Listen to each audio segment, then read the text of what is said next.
What the hell did I just witness? What the hell did we all just witness? What is going on, everybody? Welcome back to TTP Sports.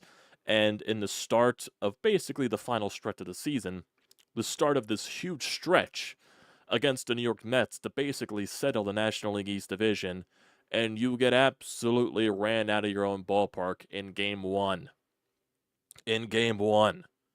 Your offense gets shut down by Jose Quintana, who is not that good of a pitcher, in my honest opinion. I don't care that he's been good in the last couple of starts. The overall quantity of Jose Quintana this season has not been good, but for some reason, he always gives the Phillies troubles. I just don't understand it.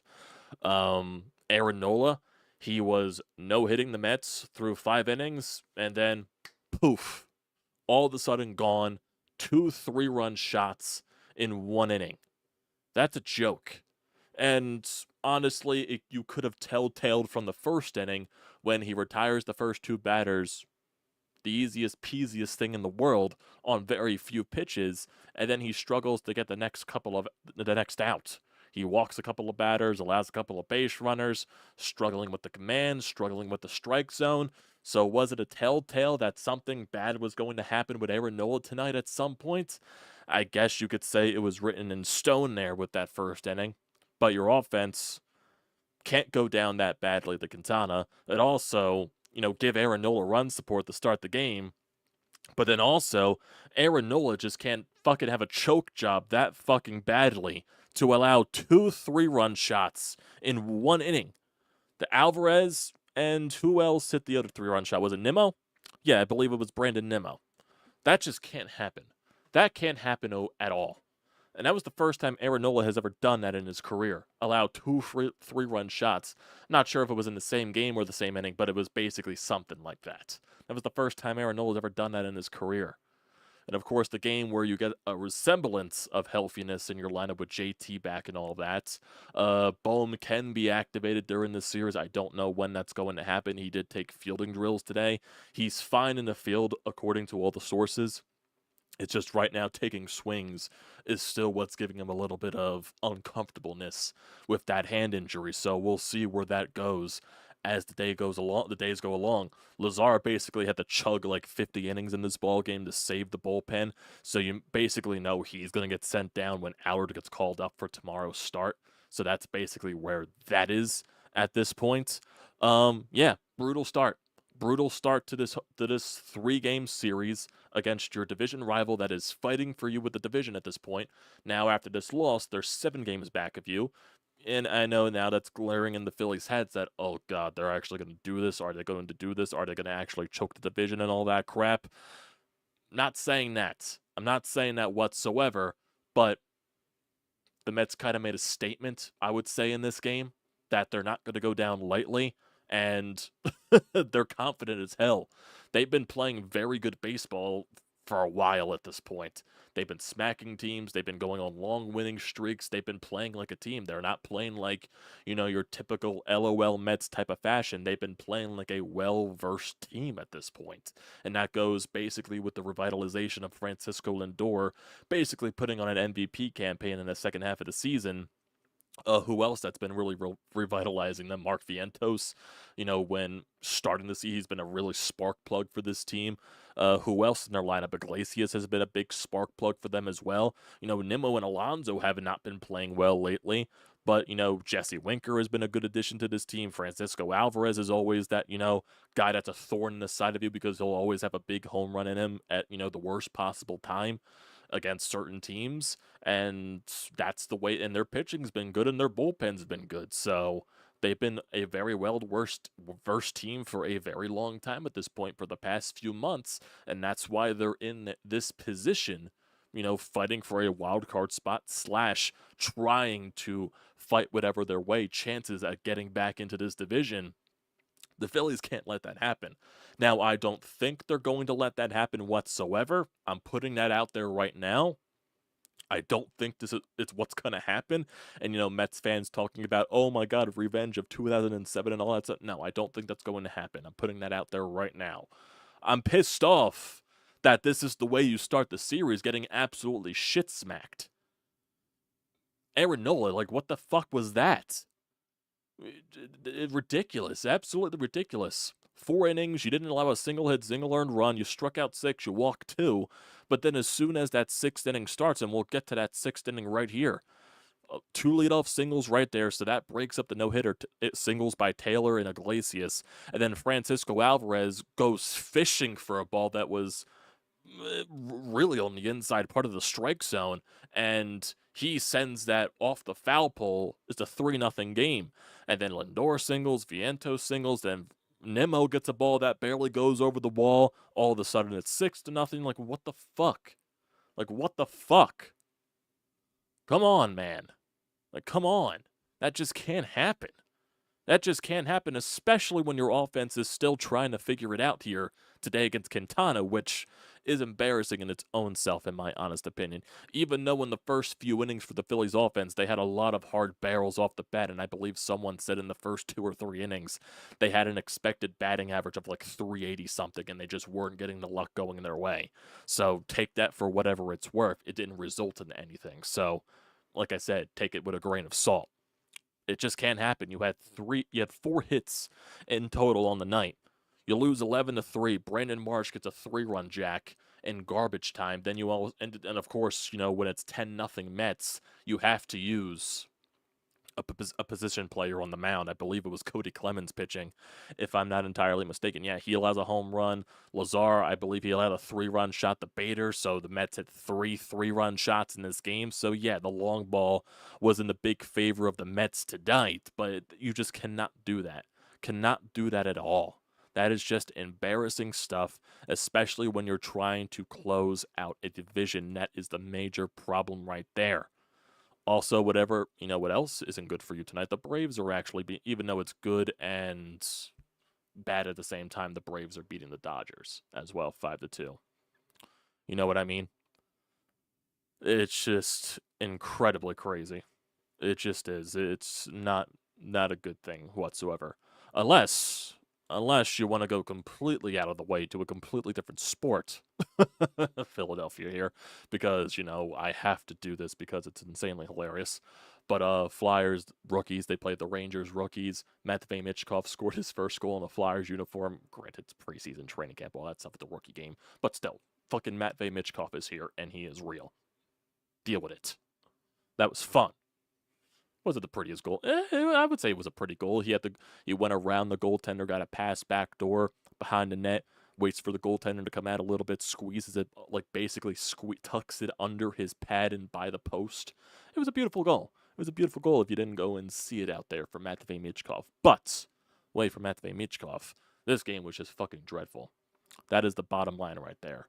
And that is a horrible start to this series. And now you have Allard on the mound tomorrow, which I know Allard has had a couple of good games, when his number has been called, but can't rely on him. You can't rely on him whatsoever. You can't rely on him like you do with a Zach Wheeler. You can't rely on him what you do with an Aaron Nola when Aaron Nola is going well. You can't rely on him like Christopher Sanchez. You just can't. You just can't overall. You know what I mean? You know what I mean?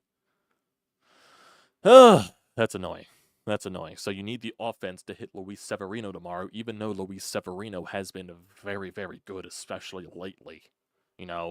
Signed a prove-it deal with the Mets, and he's been proving it this year. He's been very good. Very, very good. And just looking at his numbers entirely, just to showcase what his numbers are actually like. I believe he has a sub-4 ERA, if I'm not mistaken. It might be a low 3 the last time I checked. So if I look at Luis, he has a high 3 ERA, so sub-4. He's 10-6 with a 3.74 ERA, a 1.25 WHIP, 144 strikeouts, and in his last 5 games, he's allowed 1, 2, 6, 7 earned runs in his last 5 games. So he's been going well. He went 6 2/3 against the Reds, only allowed 1 earned run. He went 7 innings against the Red Sox, allowed 1 earned run. He went 4 2/3 against Arizona, allowed 4 earned runs. He went 5 innings against the Padres, allowed 1 earned run. He had a complete game shutout against the Marlins not that long ago either. So he was, the month of August says he has a 4.80 ERA, and I believe that's he had a couple of 4-run outings. So he did have a stretch where he wasn't that good. He allowed 6 earned runs to the Twins. He allowed 4 earned runs to the Rockies, 4 earned runs to the Mariners. So yeah, he did have a stretch in there when he wasn't that good. So what I'm looking at Luis Severino right here, because I do have his stat line up here basically over the course of his games. He has very good stretches, and he has not so good stretches for what it looks like. And right now, he's in the middle of a very good stretch. So you got to make him not have a good stretch. You got to make him have a bad game. And that goes to the offense of waking the fuck up tomorrow. That's basically it. And I know some people in here are talking about luck and all that stuff. I see you, Dr. Drew, saying that the luck was very in favor of the Mets tonight. So maybe that does even out at some point. Maybe tomorrow that all evens out and everything there, and the Phillies get the luck with, hard hits that eventually find ways to get through. But it's just, it's annoying that you start a series getting absolutely smacked. Aaron Nola just that. And I don't know what the fuck is the issue with Aaron Nola in the month of September, but it's just a constant issue. It started with that last start against the Marlins that he had, and tonight as well. Just couldn't go deep in the games. Allowing so much hard contact, allowing way too many fucking home runs. It's a joke. It's a joke. And after Aaron Nola was having a very, very, very good month of August. It's just ridiculous how that happened. Just looking at Aaron Nola in general. So I want to look at his month of August, actually. Yeah, the month of August, he had a 2.70 ERA. He was great in August. In the month of July, he had a 3.45. The month of June, he struggled a 4.45. Month of May, he was really good with a 2.84. April, he was fantastic with a 2.06. So this is just a bad month for Aaron Nola. It's just history at this point. He always pitches bad in September. I just don't know what the problem is. I don't know what the issue is when it gets to September for Aaron Nola. I just don't know how to explain it. There just isn't a way to explain it. For some reason in September, he just struggles. He just struggles. And I have no idea how to figure that out the slightest. So, just look at the lineup. There's only 4 hits tonight. Schwarber had a hit. Harper had a hit. Marsh had the pinch hit, 3-run shot. Then Rojas had a hit. That was basically it there. What else? Yeah, Nola's stat line, 4 1/3, 6 hits, 6 earned runs, 2 walks, 7 strikeouts, 2 home runs. Like I said, he had a no-hitter going into the 5th and just completely imploded. 90 pitches, 58 strikes, so he was really struggling with the strike zone. Ruiz finished off the inning. Lazar, he had to pitch a couple of there, 2 2/3. He allowed 3 earned runs on another 3-run shot by Bader. He pitched 44 pitches. Gilbert had to get an out right there, and then Clemens pitched the fucking 9th, of course, when we had to use another fucking position player. Ridiculous. Just the Mets had 14 hits. Lindor 2 for 4. Vientos 1 for 5. Nimmo 1 for 4 with a 3-run shot. Alonso 2 for 4. He had a home run against Cody Clemens. Jesse Winker 1 for 4. Iglesias 2 for 5. Taylor 1 for 5. Alvarez 2 for 4 with a 3-run shot. And Bader 2 for 4 with a 3-run shot. Mets, they went 4 for 6 with runners in scoring position, and granted, I believe 4 of those hits were home runs, if I'm not mistaken. Lindor had an RBI, so I think that one hit was his, but, 3 of those hits were home runs. 3 of those hits were 3-run shots. And yeah, going back to the Braves, they're winning 6-2 over the Dodgers in the top of the 9th inning. I think Schwellenbach pitched really well there for the Braves, if I'm not mistaken, looking at that game. Yeah, it was, Landon Knack got roughed up a little bit. Definitely got roughed up a little bit in the first 2 innings. He allowed 5 earned runs, and that was basically it. Schwellenbach went 6 innings, allowed 2 earned, and the Braves bullpen basically shut it down from there. Soler had a home run. I believe it was a 2-run shot now, and also Urshela had a home run in this game as well. So, yeah, take it for what it's worth. Take it for what it's worth. So, in terms of the standings right now, it goes back to a 7-game lead for the Phillies, but I'm assuming for the Mets, they'll still only be a game above the Braves because the Braves will end up winning after tonight. So that'll be the case right there. In terms of the league standings for the National League, the Phillies will get the help perspective by the Dodgers losing. Still, there'll still be a game up on them for the best record in the National League, and we'll see what happens with the Milwaukee Brewers because they are playing the Arizona Diamondbacks, and they are currently tied 0-0 top of the first, but they have 2 runners on base, so we'll see basically what that turns into. If the Brewers win, it goes to a 3-game lead, if I'm not mistaken, or if they lose, it goes to a 4-game lead. I'm not entirely sure how that math works with the Dodgers losing and all that stuff, so basically, like I said. So it's like you're not getting help, and you're getting help at the same time from the other teams that, you're fighting for in the bye week, but you need to win these games. That's basically it. You need to win these games against your division rival that you're fighting for to finish out the division and not give yourself any heart attacks. Basically it right there. My God. Sorry, but let's go Brewers. Why do you want the Brewers to win? Why do you want the Brewers to win?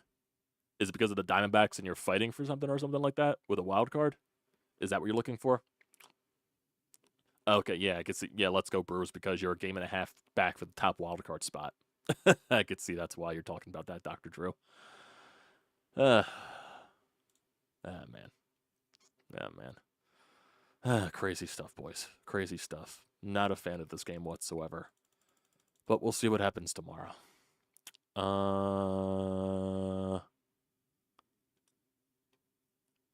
Looks like the Flyers tied it in the rookie game. Yeah, I just saw Mets are. Yeah, they're a game behind San Diego, and they're a game and a half behind the Diamondbacks. So yeah, that makes sense why.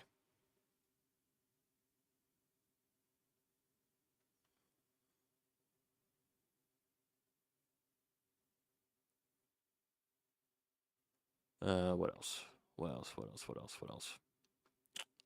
Try to see if there's anything from post game wise here. Oh, here we go. Rob Thompson on Aaron Nola's performance tonight, so we might as well listen to Rob. Where Aaron hasn't gotten out of the fifth inning. What's been the common thread for you in both of the starts? Yeah, I think it's just a little bit of command. Tonight they put a lot of pitches on him in the first 2 innings. And then I thought he really settled in the third and fourth and pitched well. And then in the fifth, the 2 home runs were backup breaking balls, really. So, yeah, I think the first 2 innings took its toll on him. Yeah. We'll see. We'll see. Here we go. Okay, here's something from Matt Gelb. Colby Allard will start tomorrow for the Phillies. Alec Bohm and Mundo Sosa are going to AAA Lehigh Valley for a rehab assignment. Bohm is showing progress and could be activated on Monday. So that's finally for that case. So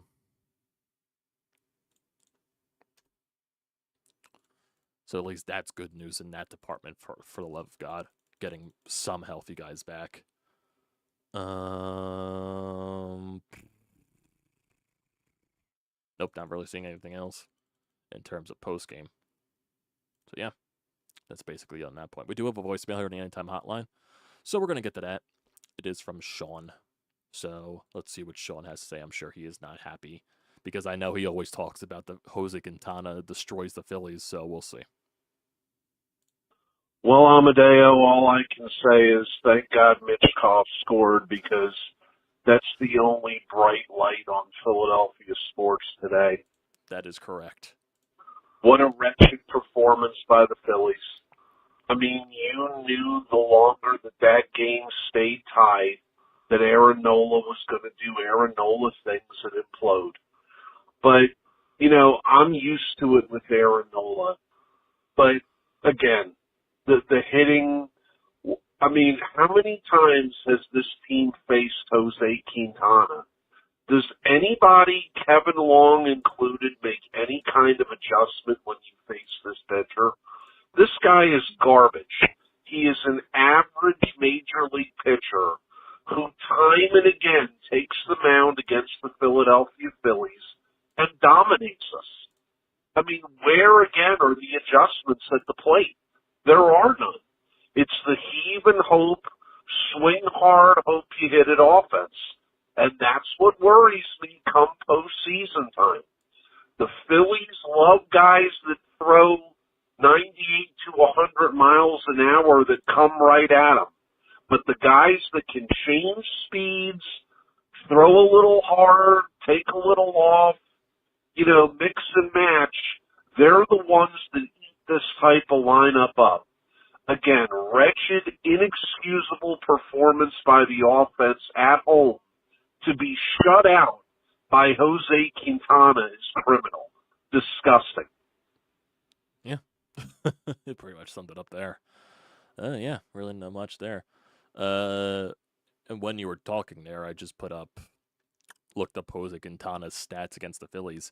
Well, I guess now the record will change. He was 0-2 against the Phillies in his career. Now he's 1-2 with an ERA of 3.53 and 75 strikeouts. So I'm assuming that'll go up. The ERA will go down. The strikeouts will go up in 13 career appearances against the Phillies after tonight. So, yeah, basically it there. Oh God, oh God. Unless it is factored in, I'm not sure if it is. Is it factored in? Because it already has his stats right here on StatMuse. That's interesting. That is interesting. But yeah, for some reason they just cannot hit Jose Quintana. I cannot describe it. I just don't understand. Don't understand. You know what I mean? Just sometimes, you know what I mean? Yep, Colby Allard will start for the Phillies tomorrow. Corresponding roster move has not been announced yet. So I'm assuming that means Lazar gets sent down after throwing 2 2/3. So I think he'll be the corresponding move. Both, Alec Bohm and Edmundo Sosa, everyone else is confirming it now. They're going on a rehab assignment to Lehigh Valley for sure tomorrow and Sunday, and the expectation is they could be back for the Brewers series if all goes well. So at least that's a positive thing there. Because they desperately need the additions. What else? Nope, not seeing much. Not seeing much whatsoever. Nope. And the Braves, they officially won. So in terms of the standings update, so we could just see there how that affects everything. So yeah, the Mets are still a game ahead of the Braves. The Phillies are 7 games ahead of the Mets. So there's still things right there. Yeah, Mets are ahead of the Braves 1 game in the wild card standings, and we'll see what happens with the Brewers and the Diamondbacks. It looks like the Brewers did not score in the top of the first inning. The Diamondbacks are now up with 2 runners on and 2 outs. So we'll see what happens there. Maybe the Phillies will get help with the Diamondbacks. And it looks like the Flyers and the Rangers rookies are in overtime. So hopefully that should be a very fun 3-on-3. Rizzo tied it with 14 seconds left. So interesting stuff there. Interesting stuff. Yeah, that's basically it there. I kind of feel like I'm rushing through everything. It's also because I got dinner late. My food came like around halfway through the game, I would say. Halfway, it was after Aaron Nola imploded, so it was like maybe 6th, 7th inning or something like that when I got my food, and I really haven't touched it much. So that's probably why I feel like I'm rushing throughout this thing, because I'm like, oh, I gotta go eat my food eventually for the rest of the night. That's probably what. It's right here beside me. So that's basically it on that point.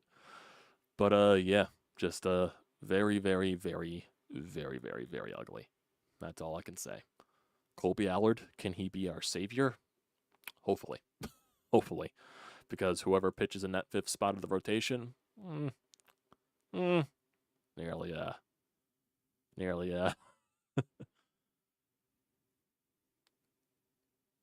Damn, Mitchkoff almost had a game winner in overtime. He was wide open and he fumbled on the pass connection. God damn it. Man, even Matvei Mitchkoff is human. Damn. It was a nice pass from Luchenko as well. So yeah, I think that's also why I'm distracted a little bit. I'm also like paying attention to like updates from this Flyers rookie game. Because I was watching it at the start of the Phillies, and then when I went to the stream was just one static camera that was showing the entire race. I'm like, this is unwatchable. I can't even tell what the fuck's going on because it's so zoomed out. You can't see the player numbers and all that stuff. And I guess the stream finally switched to an actual, broadcast style of stream. So, my God. It looks like they are going to a shootout. So the Flyers will see Matvei Mitchkoff for the first time in a shootout. I did see Lindor left early with, what was it, like a back injury or something like that? Back spasms? I think it was something like that with his back. So, yeah, there could be a chance he doesn't play tomorrow. I wouldn't be shocked if he doesn't, to be on the precautious side. But, yeah, so hopefully everything is okay there with him. But, right now the Phillies just got to worry about themselves. They got to win. They got to show it tomorrow offensively. They do. They really do.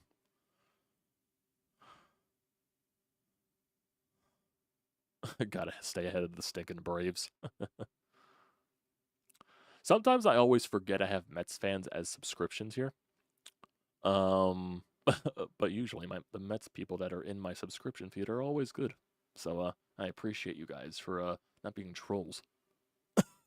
Excuse me there. Oh, actually just read he is good and probably will play. Well, good for him. Good for him. Thankfully, it's nothing serious.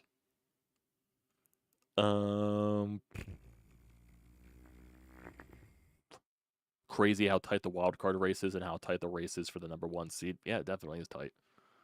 Like, there's not one team that is projected to win 100 games. Not one. Not in the American League, not in the National League. None.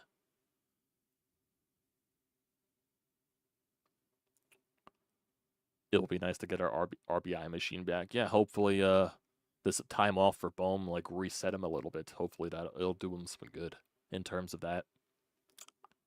Wouldn't say Quintana is garbage. He's actually just average.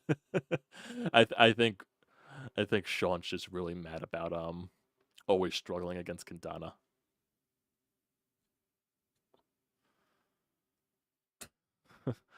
I wouldn't say it's too friendly there, Dr. Drew. If you haven't seen Phillies fans and Mets fans on social media, I don't think that's the case. This is a rare breed. Honestly, it's a rare breed of actually being friendly with each other. I try, because I do have Brave subscribers on my channel as well. I try to be friendly with them, even though some of them are kind of assholes. It's funny, most of the Mets fans that are subscribed here are actually nicer than the Braves fans, so that's kind of shocking in the slightest. But yeah, it's no other way to describe it. So not really sure there. But yeah, it's yeah, I did see the one Phillies fan give the Mets fan the Nemo home run. So it was nice of the Phillies fan, but I'm sure if it was any other person, they would have thrown the ball away or flipped off the kid because they don't know Philadelphia people. Oh, damn, Flyers lost in the shootout. God damn it. God damn it. God damn it. Back to the same old stuff. Okay, Bohm will play third base on Saturday, and he'll DH on Sunday, and could be ready to return for the Brewers series. Oh, so that's good. So that's good, at least, on that side. Yeah. So, not really, don't think there's anything else here. Not really much popping else from postgame, so. We got Colby Allard against Luis Severino tomorrow. And we all know who the fucking pitching matchup favors there. So Philly's offense really needs to show up. Really needs to show up. I think a leadoff Schwarbomb will settle me in nicely if that is the case. So what time is tomorrow? Is tomorrow a 4 o'clock game? I think it is, at least. Tomorrow, yep, it is a 4:05 game. Yeah, I think next weekend in New York is when all the nationally televised games are. So, yep, tomorrow's a 4:05, and I think Sunday's 1:05 or 1:30 or something like that. So, yep. So we got a couple of afternoon games here. Next few days, Phillies better win them. Phillies better win them to cure my sanity. Yes, Allard is better than Taijuan Walker. That is, it's a good thing, but it's like, it's not that hard to be better than Taijuan Walker, to be fair. To be fair, all you have to do is just be average. Just be an average fifth starter. Please just be a fifth star. Please be a typical fifth starter. That's just it. Like, give me like 5 innings of like 1 earned, 2 earned run ball, or 3 earned runs even. 5 innings, like, that's enough from a fifth starter. It should be, at least. Oh God, yeah, definitely low bar. Extremely low bar. But yeah, so that'll do it for here, everybody. I appreciate you all for tuning in, even though the Phillies pissed me off today. We'll be back at it tomorrow. 4 o'clock game, Allard against Severino. Like I said, offense better show up tomorrow. They better win tomorrow. So yeah, gotta win tomorrow. Gotta win tomorrow. Gotta win tomorrow. Gotta win tomorrow. I'll say it one more time just for fun. They gotta win tomorrow. So Appreciate you guys for tuning in as always. Love you all. Don't forget to leave a comment in the comment section down below. Don't forget to drop a like. Don't forget to hit that subscribe button. Does me a great deal of service. And also use the code TTPSPORTS. $20 off your first purchase at SeatGeek. Great deal. Do not pass it up. Thanks, guys, for tuning in. And I will see you